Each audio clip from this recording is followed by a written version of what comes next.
Comenzamos con la saliva, la secreción gástrica que es del estómago, el páncreas, la bilis que es del hígado, la secreción del intestino delgado, ¿no es cierto? La secreción de las glándulas de Brunner que están en el intestino delgado, ¿no? Y la secreción del intestino grueso. Si ustedes ven, aquí va desde la boca hasta el final del aparato digestivo. Entonces, en toda la longitud del tubo digestivo, ¿no? Eh, las glándulas se cumplen dos funciones principales, dos, ¿no? ¿Qué hacen?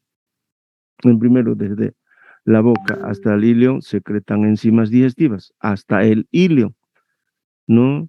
Que ya es donde termina el intestino delgado. Aún ahí ya es muy escasa, muy pobre, pero sin embargo igual sí. Pero hay, en segundo lugar, ¿no es cierto? Hay glándulas mucosas que están desde la boca hasta el ano. Y estas glándulas secretan moco. ¿Para qué? El moco no es digestivo, no digiere. Pero ¿qué hace? Lubrica y protege a la mucosa del tubo digestivo. Porque si no, imagínense, ¿no? Si hay enzimas que digieren todos los alimentos que nosotros consumimos, ¿y por qué no digieren el propio tejido del aparato digestivo de nuestro cuerpo? Una autodestrucción, justamente por la secreción de esta sustancia. Ojo, que eso va a ser pregunta, ¿no? Vayan sabiendo quién protege la mucosa o la luz del aparato digestivo. Entonces, está claro, dos funciones principales, ¿no es cierto? Enzimas digestivas, lubricación y protección del tubo digestivo. Diferentes, ¿no? El moco no digiere, no tiene enzimas, pero sí tiene mucoproteínas que lo hacen, que sea una sustancia que protege. Entonces, vamos a empezar por el aparato digestivo en el segmento de arriba, ¿no? Primero vamos a ver que los tipos de glándulas que existen en el aparato digestivo. ¿Qué tipo de glándulas existen? No, estas glándulas mucosas que están desde la boca hasta el recto son las que elaboran moco.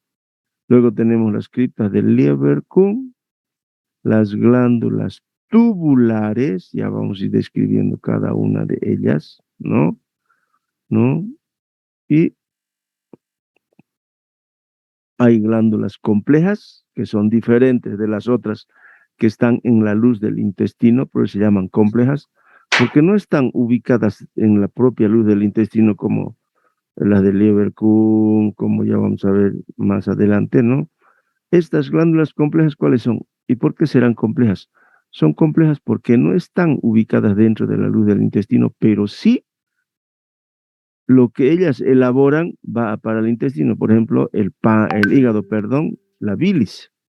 Ya vamos a hablar de la bilis, ¿no? Y el páncreas, el jugo pancreático, que tiene una gran función digestiva a través de los diferentes componentes que ya vamos a hablar. Y las glándulas salivales, ¿no? Son complejas porque no están pues dentro de la cavidad, sino están en la pared, ¿no? Entonces las submaxilares, las sublinguales y las parótidas, ¿no? Esas son glándulas complejas, ¿no?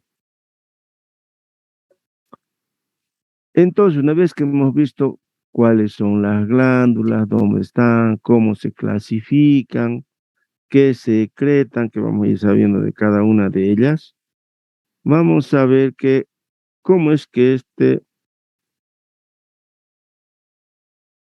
cómo es que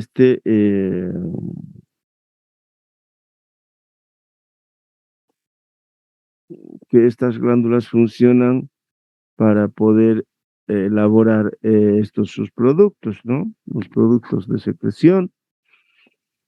Entonces hay varios mecanismos, ¿no? Uno es el contacto con los alimentos. Por ejemplo, cuando uno introduce algún compuesto a la cavidad oral, dependiendo de sus características, van a elaborar su secreción, ¿no es cierto? Uno es, ¿no? Por el contacto directo, ¿no? De los alimentos, produce, ¿no? Y por la presencia mecánica de los alimentos en el tubo digestivo. Cuando uno introduce algo a la boca, automáticamente las glándulas salivales elaboran su producto, ¿no? Y entonces, debido a esto, por el contacto, por la presencia, los estímulos son unos por estimulación táctil de contacto, ¿no? De las sustancias que llegan al aparato digestivo. Y yo les digo la boca para decir en forma general, no quiere decir que no suceda lo mismo con el resto de la glándula. Entonces, por estimulación táctil, contacto, por la irritación química, ¿no es cierto? Por la presencia, de acuerdo a su composición química, no es lo mismo si es algo dulce, si es algo ácido, si es algo salado. Varía la cantidad y la calidad de la producción de los distintos jugos digestivos. Y obviamente por la distensión, aquí dice de la pared intestinal, pues por la distensión de los segmentos del aparato digestivo donde sí son susceptibles de distenderse. La boca no se distiende, ¿no? Entonces, esos son. Y hay una estimulación autónoma, ¿no es cierto? Que sin que sea de contacto. Por ejemplo, ¿qué sucede? Una estimulación debido a lo que uno ve, ¿no? Cuando uno está con mucho apetito y pasa por un lugar donde ve un tipo de alimento, imagínese un lavador de saishi, uno lo ve y automáticamente la boca se le hace agujita. O cuando uno huele algún alimento, también, ¿no? Y esta estimulación autónoma está determinada por el sistema simpático y parasimpático. El parasimpático o vago o neumogástrico, que produce un aumento de la secreción glandular, ¿no? Y representa por una elevación del nervio vago y el glosofaringe a nivel de las glándulas salivales, esofágicas, gástricas, el páncreas y las glándulas de Bruna del intestino delgado. En todos esos segmentos interviene el sistema parasimpático con mayor intensidad. ¿Qué hace la estimulación del simpático? Produce un aumento ligero de la secreción de las glándulas, pero también induce la constricción de los vasos sanguíneos que irrigan las glándulas. Si yo disminuyo la irrigación, obviamente que no vamos a tener los materiales de los que las glándulas elaboran su producto, por lo tanto la secreción va a disminuir. Y obviamente que hay una regulación hormonal de la secreción glandular, ¿no es cierto? Y hemos dicho, es el único aparato del cuerpo que está bajo la dependencia de dos sistemas, sistema nervioso y sistema hormonal, ¿no?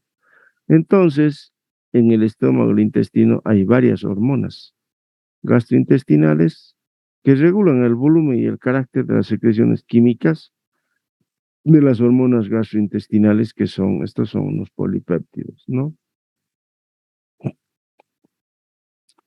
Entonces, ¿cuál es el mecanismo de la secreción de las glándulas? ¿No? Primero, si ustedes ven, aquí este es un capilar, ¿no es cierto? Por donde está pasando la circulación, ¿no? Entonces, hay primero la secreción de sustancias orgánicas. Hay una membrana basal de la pared que está aquí, ¿no es cierto? Hay las fibras nerviosas que intervienen. Aquí están las mitocondrias, los ribosomas, ¿no? Hay un retículo endoplásmico, ¿no? Y el aparato de Golgi. Estoy describiendo el núcleo de una célula, ¿no es cierto? Y las glándulas de Simonov. ¿Qué sucede? ¿No? Aquí es donde se va a producir la formación de la secreción de enzimas y otras sustancias, ¿no? Secretoras que constituyen una función característica de las células de las glándulas. Esta es una célula, estoy hablando así, ¿no es cierto? De la glándula, y aquí está, ahí siempre hay o sea, básicamente las células o las glándulas toman sus sustancias para formar su producto de la circulación. Si no hubiera un capilar, es imposible que se secreten algunas sustancias, ¿no? Entonces, primero, ¿qué hacen? Hay una secreción de agua y de electrolitos que pasan por difusión, ¿no?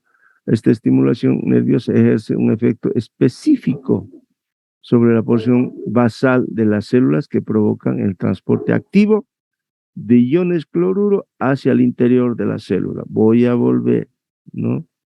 Así, de aquí, de estos iones hacia el interior de la célula, donde están todas las organelas de la célula. Así, de ahí pasan, ¿no? Entonces, ¿qué hace? ¿Esto qué produce? El aumento de la electronegatividad, porque pasan electrolitos los iones, ¿no? Induce al exceso de iones cloruro con carga negativa en el interior de la célula. ¿Qué hace esto? Esto favorece la entrada de iones positivos, como son el sodio. ¿El sodio qué hace? Atrae más agua. Entonces, este exceso de iones tanto positivos como negativos dentro de la célula, crea una fuerza osmótica que determina la osmosis del agua al interior, aumenta el volumen de la presión hidrostática intracelular y la célula se empieza a hinchar, a agrandar, pero no puede agrandarse en forma indeterminada. Llega a un tope donde ahí se acabó, ¿no es cierto? Entonces, esta presión intracelular se eleva, que hace, provoca roturas del borde secretor de la célula con la salida de agua, electrolitos y materiales orgánicos por el extremo secretor de la célula glandular, donde se va formando lo que se llama el jugo que elaboran estas glándulas. Creo que este es un esquema claro. Este lo tienen en Guyton, así que no hace falta, ¿no? Esa es la forma como se produce la secreción. Con relación al moco, que tiene una importancia muy beneficiosa en el tubo digestivo, ¿no? Esta es una sustancia de esta que está compuesta por agua, electrolitos, glucoproteínas y polisacáridos, ¿no? Y tiene algunas características el moco, ¿no? No es un moco así cualquiera. Primero, es adherente, que se pega a la pared de la luz del aparato digestivo. Segundo, tiene una consistencia, resiste, se desplaza, por eso hace fila, ¿no es cierto? Se desplaza, ¿no? Y tiene una resistencia al desplazamiento que es muy escasa. Facilita la adherencia de las partículas fecales para que se vaya formando la materia fecal, ¿no? Y resiste a la digestión. Yo les puedo decir por qué las enzimas digestivas del aparato digestivo no lesionan el músculo o, perdón, la pared interna del intestino, del estómago, por esto, porque el moco tiene una resistencia a la digestión, no lo digiere, no lo digieren las sustancias, ¿no? ¿No?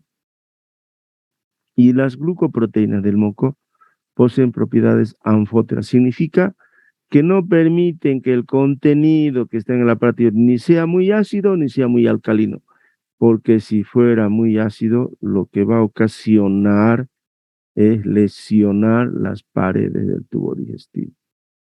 ¿Ya? Y vamos a ver un poco de lo que es la saliva para que entiendan mejor y ustedes también lo van a repasar, ¿no? Entonces, las glándulas salivales, ¿no es cierto? Primero secretan iones, ¿no? ¿No? Y para eso las glándulas tienen acinos que intervienen, ¿no es cierto? Son en los acinos donde se produce, ¿no? Y una vez que este producto se ha elaborado, la saliva, hay conductos, ¿no? Los conductos salivales, ¿no? Que hacen que esta sustancia, ¿no? Eh, eh, pueda tener las propiedades que tiene la saliva. Eso ya quiero que me lean las propiedades de la saliva. ¿Qué hace? ¿Para qué sirve? Como odontólogos no pueden dejar de saber ustedes eso porque es una sustancia re importante para la salud oral, ¿no? Ustedes tienen que dominar las funciones de las glándulas salivales de la cavidad oral, qué hacen las sublinguales, qué hacen las submaxilares, qué hacen las paredes, perdón, las parótidas. Cada una secreta un tipo de saliva que es algo diferente, no son iguales, ¿no? Unas tienen más enzimas, otras tienen menos, otras tienen más moco, ¿no?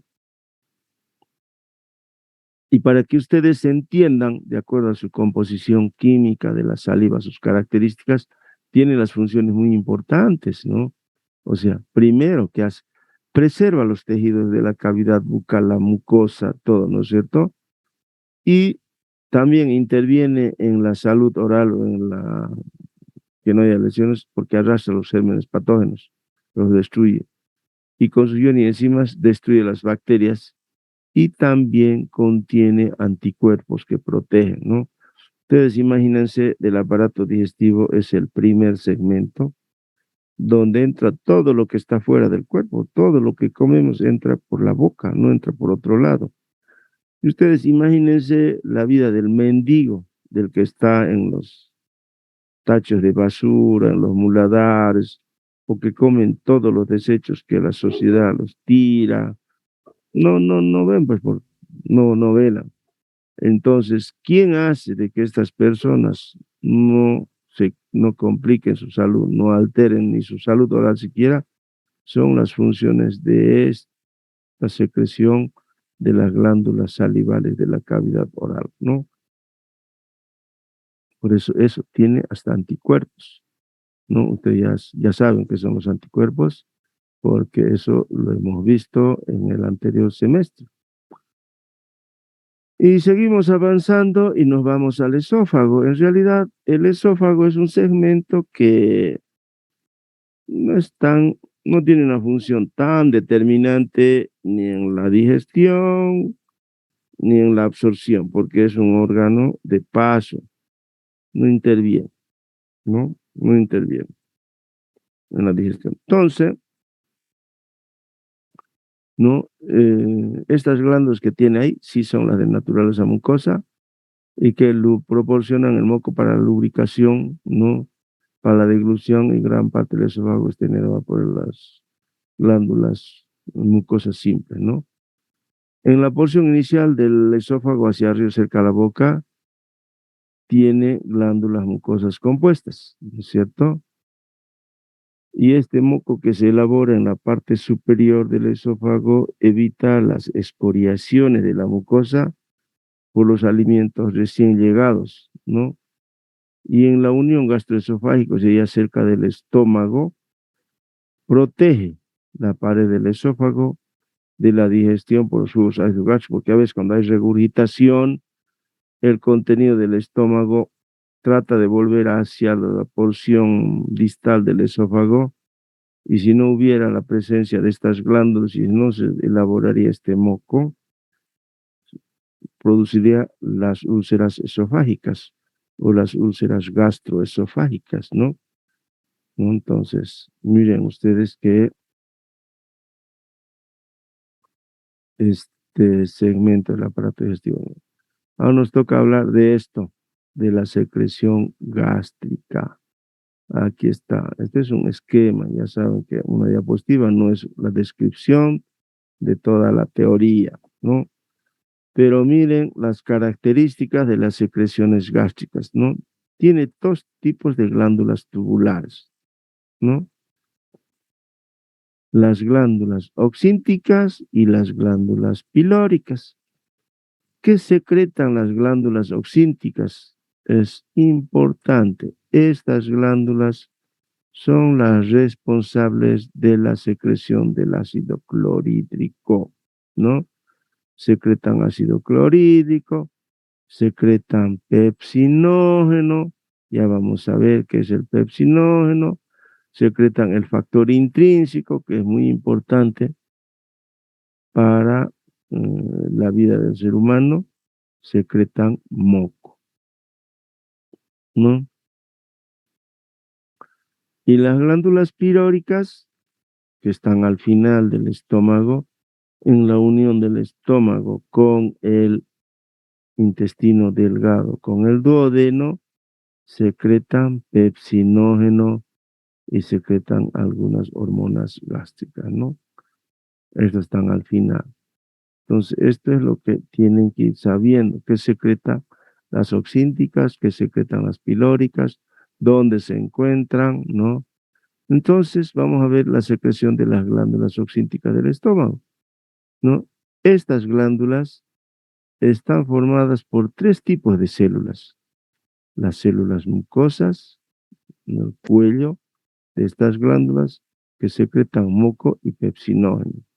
Las células pépticas o principales, que son las responsables de secretar grandes cantidades de pepsinógeno ¿no?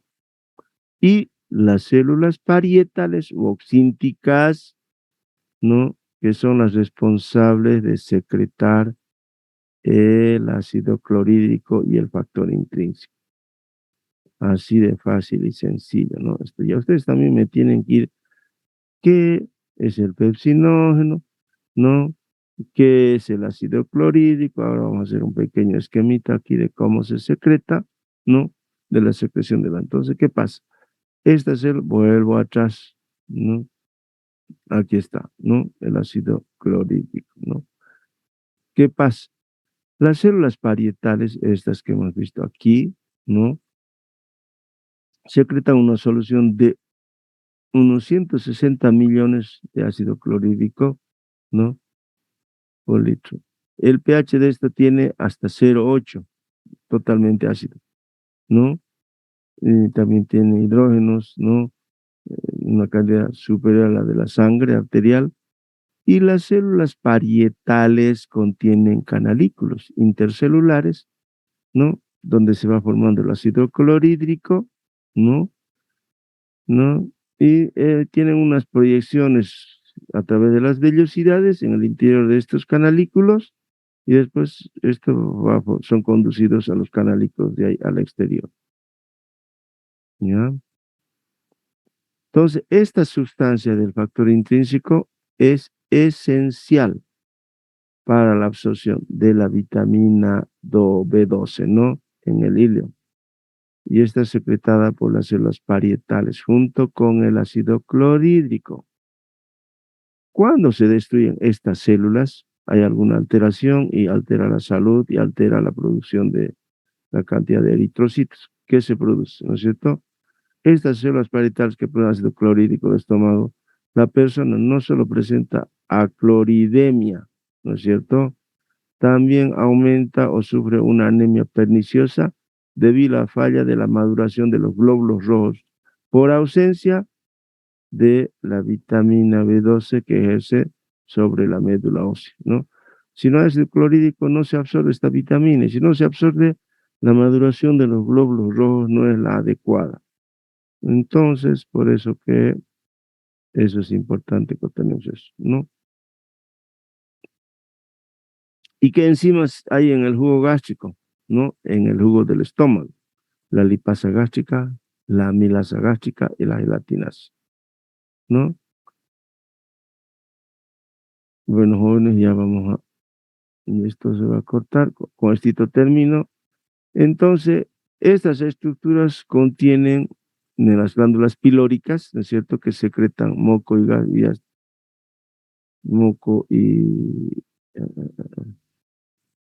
moco y hormonas gástricas. La estructura contiene pocas células peptídicas y muchas células mucosas, ¿no?